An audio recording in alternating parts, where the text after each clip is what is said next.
Jay and Chuck in the evening. Oh, yeah. 5 o'clock.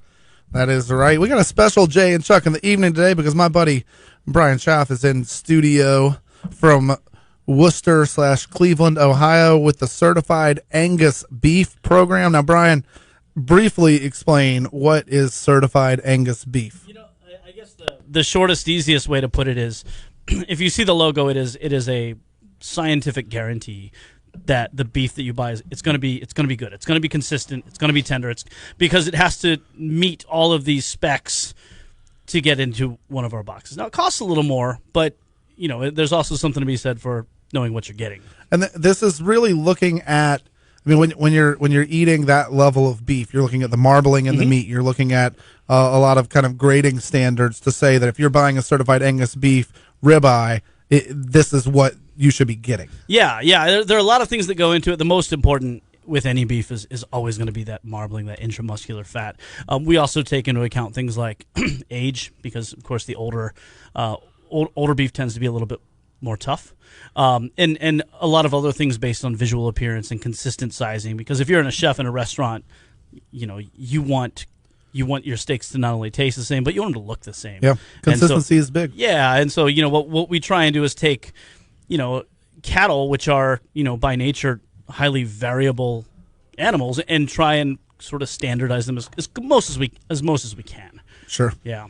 Makes sense. When you're looking at beef like that, so Certified Angus Beef, Angus is a brand, a breed. Mm-hmm. You guys have a brand, yeah, based on the breed. Yeah. So Black Angus cattle is, if it's Certified Angus Beef, it is that breed of cattle. Yeah. So I guess the easy way to put it is not all Angus cattle are Certified Angus Beef, but all Certified Angus Beef product comes from Angus cattle, or in this day and age with so much crossbreeding, just like in anything, like in humans, dogs, cattle, anything like that, cattle that are predominantly Angus from a genetic standpoint. Jeb Donaldson is asking, what's the difference between select and choice beef? Yeah, run through the whole grading scale for us. Yeah, so the grading scale is quite large, but really for our general consumption purposes, we think of the top 3 tiers, and that's select, choice, and prime. And as USDA sees it, that's all based on marbling, intramuscular fat. And the easy way to say it is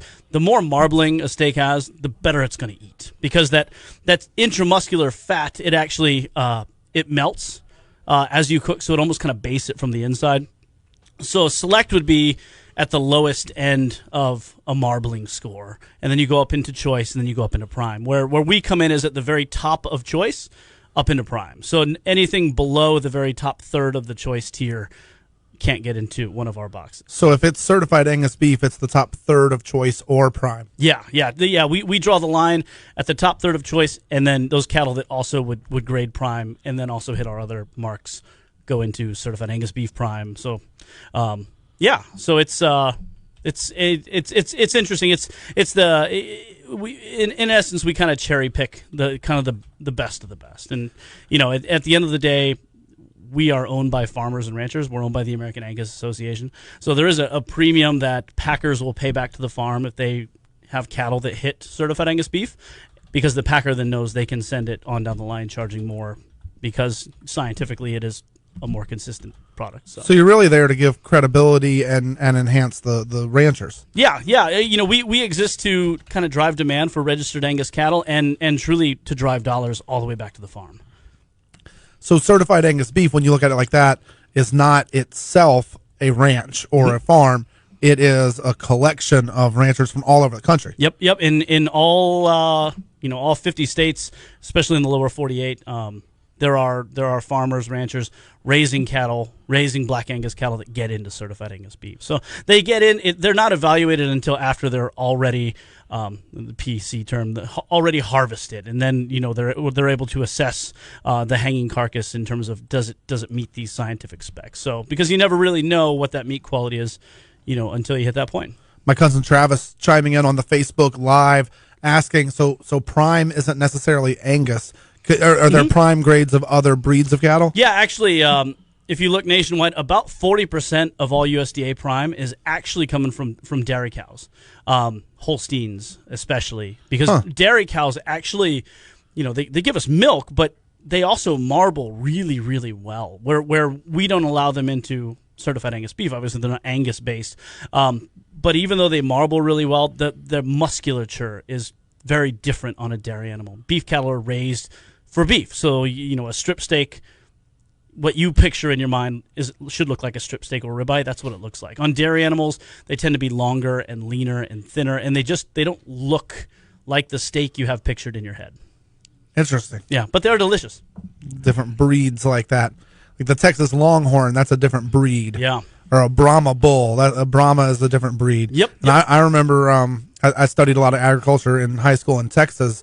They had a crossbreed between Brahman and Angus that was called Brangus. Brangus, yeah. And that was a pretty popular breed in Texas, at least at that time. I don't know if it still is. No, it's still there. And one of the problems, and to their credit, they're trying to remedy it through crossbreeding, is Brahman animals actually, all beef has an enzyme that breaks it down over time. It's why aged beef is generally, well, I shouldn't say generally, always going to be more tender than less aged beef.